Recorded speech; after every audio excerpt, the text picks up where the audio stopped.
কাজিৰঙাৰ ধনশিৰি মুখৰ পৰা ট্ৰাকত উঠি আহিল ধীৰাজ বিকাশ গগৈৰ প্লাষ্টিকৰ নাও। শিলঘাটত উষ্ম আদৰণি। ব্ৰহ্মপুত্ৰক প্লাষ্টিক মুক্ত কৰাৰ প্ৰয়াস লৈ যোৱা 1 জুন তাৰিখে ডিব্ৰুগড়ৰ পৰা যাত্ৰা কৰা ধীৰাজ বিকাশ গগৈৰ প্লাষ্টিকৰ নাও থমকি ৰ'ব লগা হ'ল ধনশিৰি মুখৰ 20 কিলোমিটাৰ উজনিৰ ব্ৰহ্মপুত্ৰত। কাজিৰঙা ৰাষ্ট্ৰীয় উদ্যানৰ কৰ্তৃপক্ষৰ নিৰ্দেশত বনকৰ্মীয়ে বাধা প্ৰদান কৰে এই নাৱৰ যাত্ৰাত। উজাই যোৱাৰ অৱকাশ নথকাত কাকুতি মিনতি কৰি নাওখন ধীৰাজ গগৈয়ে ধনশিৰি মুখলৈ আনি AS01 RC 4394 নম্বৰৰ আল্ট্ৰা বাহনত তুলি লৈ আহে কলিয়াবৰৰ শিলঘাট জাহাজ ঘাটলৈ। শিলঘাট জাহাজ ঘাটৰ পৰা তিনি সহযোগীৰ সৈতে ধীৰাজ বিকাশ গগৈয়ে প্লাষ্টিকৰ বটলৰ নাৱেৰে ব্ৰহ্মপুত্ৰৰ বুকুৱেদি পুনৰ যাত্ৰা আৰম্ভ কৰে গুৱাহাটীলৈ। আগতীয়া অনুমতি নোলোৱাৰ অজুহাতত কাজিৰঙা ৰাষ্ট্ৰীয় উদ্যান কৰ্তৃপক্ষই বটলৰ নাও কাজিৰঙা ব্ৰহ্মপুত্ৰৰ মাজেৰে পাৰ হৈ যোৱাত বাধা প্ৰদান কৰা কাৰ্যত যথেষ্ট ক্ষুণ্ণ হয় প্ৰকৃতিপ্ৰেমী যুৱকজন। প্ৰকৃতি সুৰক্ষাৰ সজাগতাৰ প্ৰতি থকা আগ্ৰহ হঠাতে নোহোৱা হৈ পৰা বুলি মন্তব্য কৰিছে ধীৰাজ বিকাশ গগৈয়ে। ইপিনে শিলঘাটত উপস্থিত হোৱাৰ পাছত ধীৰাজ বিকাশ গগৈৰ দলটোক অসম সমবায় মৰাপাট কলৰ লগতে স্থানীয় ৰাইজে উষ্ম আদৰণি জনায়। ধীৰাজ বিকাশ গগৈৰ দলটোৰ প্ৰতি কাজিৰঙা কৰ্তৃপক্ষৰ নেতিবাচক দৃষ্টিভংগীক কলিয়াবৰীয়া ৰাইজে ধিক্কাৰ জনোৱাৰ লগতে দলটিৰ যাত্ৰাত শুভেচ্ছা জ্ঞাপন কৰে।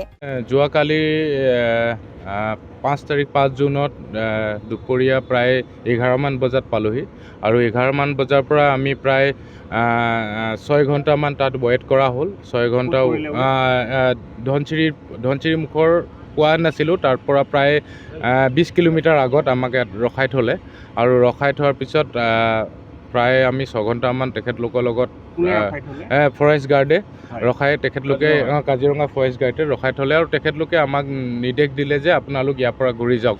আৰু মই ক'লোঁ যে কি চাওক আমি এখন উজাই যাব নোৱাৰে, আমি কি কৰিম ইয়াৰ পৰা, আপোনালোকক আমাৰ অৰ্ডাৰ আহিছে ইয়াৰ পৰা ঘূৰাই পঠিয়াবলৈ। সেই মৰ্মে আমি কি কৰিলোঁ, তাৰপিছত তেখেতলোকক ৰিকুৱেষ্ট কৰি ধনশিৰি ৰিভাৰলৈকে আহিলোঁ। ধনশিৰি ৰিভাৰৰ পৰা আমি উজাই ওপৰলৈ আহিলোঁ।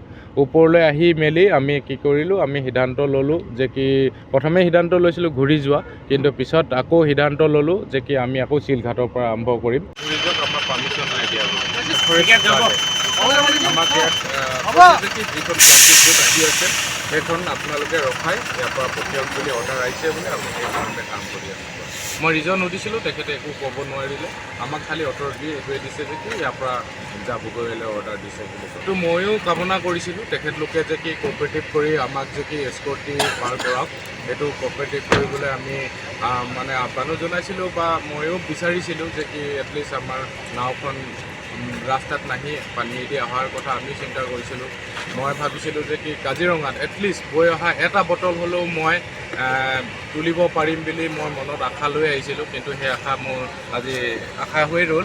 কিন্তু একো নাই, মই ইয়াৰ পিছৰ পৰ্যায়ে আকৌ শিলঘাটৰ পৰা আৰম্ভ কৰিম। এটা সজাতি দলে